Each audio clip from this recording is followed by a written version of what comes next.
Mr. President, 1 month ago, the President initiated an air campaign against ISIL in Iraq. ISIL is a dangerous terrorist organization committing atrocities against thousands of people, including American hostages, and a strong American response to include military action is certainly warranted.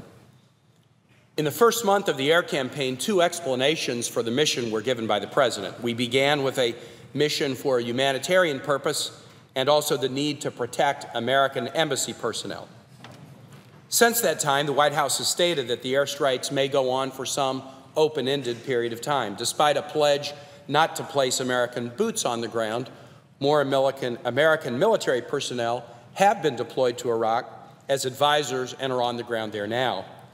In order to clarify what's at stake and set out a path forward, many of my colleagues and I have called for the President to bring before Congress and the nation a clear plan for defeating ISIL. I'm gratified that the President will address the nation on this topic tomorrow night. I am supportive, generally, of the limited and prudent steps taken thus far while Congress is in recess to slow ISIL's momentum. I expect I'll hear a comprehensive strategy tomorrow. I support the U.S. diplomatic push that's forced Iraqi government formation, and I'm pleased that Iraqi political developments are now moving to form a unity government, and Iraqi leaders now must govern inclusively. I'm especially heartened to hear reports that the administration has worked hard to find a number of nations willing to partner with America to deal with the ISIL threat, including nations in the region. The U.S. cannot be a police force for a region unwilling to police itself. And the U.S. should not bear the sole burden of defeating a terrorist organization that poses a more imminent threat to many other nations than the threat it does to America. I look forward to the President's address, and I'm confident that a well-thought-out plan against ISIL will compel the support of the nation and of Congress. Now, Mr. President, we are a nation of laws, but also of values. I rise particularly today to urge the President not just to inform us of what he plans to do, but to follow the Constitution and seek congressional approval to defeat ISIL. I do so for 2 reasons. First, I don't believe that the President has the authority to, quote, go on offense and wage an open-ended war on ISIL without congressional approval. And second, in making the momentous decision to authorize military action, we owe it to our troops who risk their lives to do our collective job and reach a consensus supporting the military mission that they are ordered to complete. Let me first deal with the legal issue. The Constitution is clear. It is the job of Congress, not the President, to declare war. Some parts of the Constitution, frankly, are vague and open to interpretation. What's due process? What's cruel and unusual punishment? Some parts of the Constitution are clear and specific. You have to be 35 years old to be President of the United States. The power to declare war is a clear and specific power. It is an enumerated power of Congress in Article 1. The clear wording of the Constitution is additionally illuminated by writings of the principal drafter, the Virginian James Madison. In a letter to Thomas Jefferson after the Constitution was ratified, Madison explained the War Powers Clause in Article 1. Quote, "Our Constitution supposes what the history of all governments demonstrates, that the executive is the branch of power most interested in war and most prone to it. It has accordingly with studied care vested the question of war in the legislature." So a president must seek congressional approval for significant military action. As commander-in-chief, a president can always take steps to defend America from imminent threats. The framers understood this. But even in those instances, they intended that the president return to Congress to seek ratification of those actions. If we take the Constitution seriously, as we pledge to do when we take our oaths, we must follow the command that the president must come to Congress to initiate major military action. During a congressional recess, President Obama began a new military action against ISIL. He has indicated that the military action may continue for an extended period of time. He has stated that the action is evolving from a narrow effort to protect Americans from threat to a campaign to go on offense in order to degrade the ability of ISIL to harm. This is precisely the kind of situation that calls for congressional action and approval. Now, some have asserted, Mr. President, that the administration need not seek congressional approval for an extended campaign of airstrikes. Humbly and respectfully, I deeply disagree with that assertion. The President's Article 2 power allows him to defend America from imminent threat, but it does not allow him the ability to wage an offensive war without Congress. The 2001 authorization for use of military force, crafted by President Bush and Congress in the days after the 9/11 attacks, limits the President's power to actions against the perpetrators of those attacks. ISIL was not a 9/11 perpetrator. It didn't form until 2003. Now, President Bush sought a broader AUMF at that time to allow action against terrorist groups posing a threat to the United States. Had Congress granted such a power, the war against ISIL would have been covered by that AUMF. But Congress explicitly rejected giving the President power to wage preemptive war against unnamed terrorist organizations without additional congressional approval. Any attempt to justify action against ISIL by reference to the 2001 AUMF would fly directly in the face of the clear congressional action rejecting the preemptive war doctrine. Congress passed a second AUMF in 2002 to allow military action to topple the Iraqi regime of Saddam Hussein.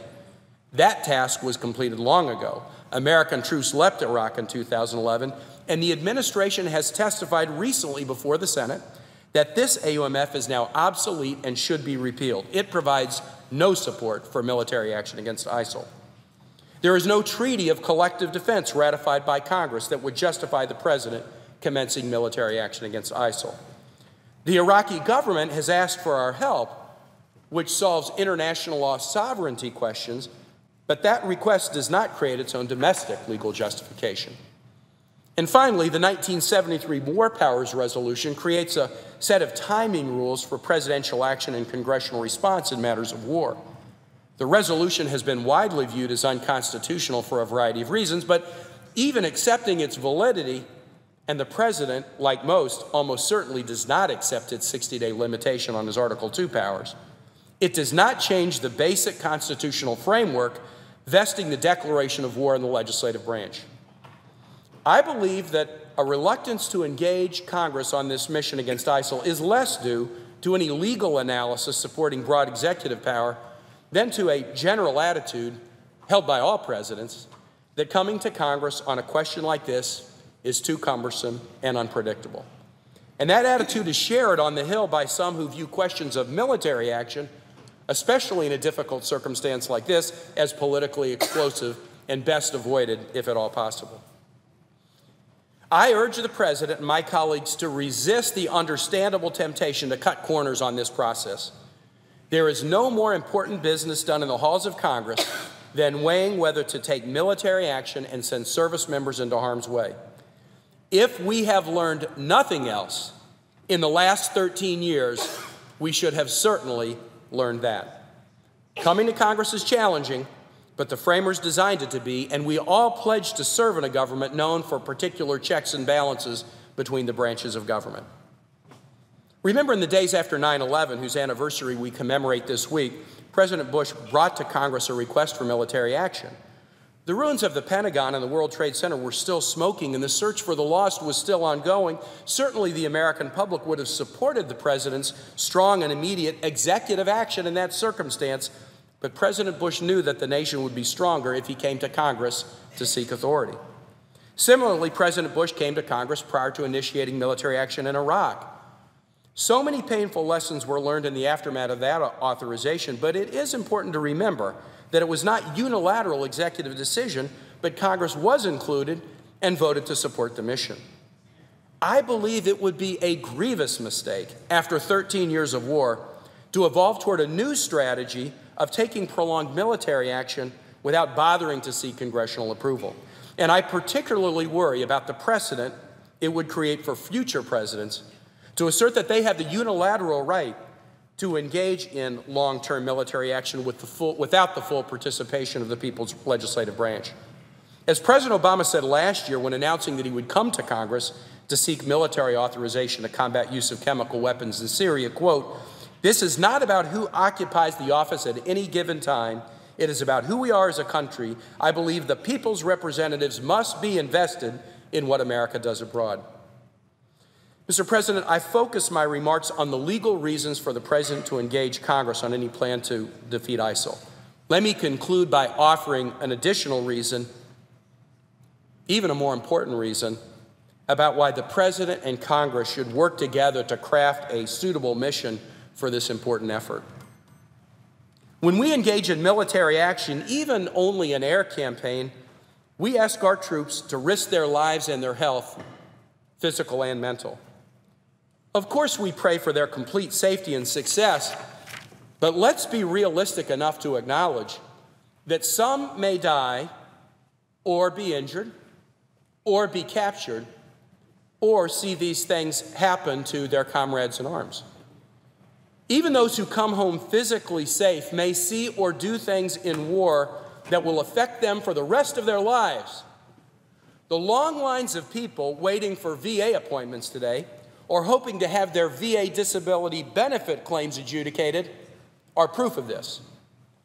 In short, Mr. President, during a time of war, we ask our troops to give their best, even to the point of sacrificing their own lives. When compared against that, how much of a sacrifice is it for a president to engage in a possibly contentious debate with Congress about whether military action is a good idea?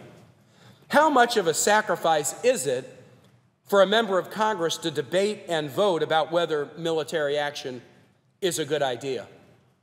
While congressional members face the political costs of debate on military action, our service members bear the human costs of those decisions. And if we choose to avoid debate, avoid accountability, avoid a hard decision, how can we demand that our military willingly sacrifice their very lives? So I await the President's address on the real and significant threat posed by ISIL with a firm willingness to offer support to a well-crafted military mission. I believe the American public and this Congress will support such a mission. It is my deepest hope that we have the opportunity to debate and vote on the mission in the halls of Congress as our framers intended and as our troops deserve. Thank you, Mr. President, and I yield the floor.